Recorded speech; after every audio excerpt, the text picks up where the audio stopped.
அதாவது சரியில்ல நிறைய பேருக்கு வந்து உள்ளே வந்து மனம் திருந்த உண்டு. ஆனால் அதற்கு பிறகு அவன் அரசு விருந்தினர்கள் அவங்கெல்லாம். State guest. ஏன்னா அவங்க அரசு தான் பார்த்துக்கணும். அவங்கள நீதிமன்றம் ஒருத்தர் தண்டனை குற்றவாளின்னு சொல்லிட்டாருன்னா அவங்க வந்து கவர்மெண்ட் கெஸ்ட் அவங்க.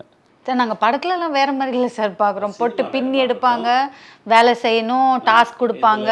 இதில் அப்படி கிடையாது. இப்போ காலையில் எழுந்த உடனே டீ, அப்புறம் 7:30 மணிலேருந்து 8 மணிக்குள்ளே வந்து பிரேக்ஃபாஸ்ட். பொங்கல், தோசை, இட்லி. முந்தியெல்லாம் வெறும் கஞ்சி இருக்கும், இப்போல்லாம் பொங்கல், தோசை, இட்லி.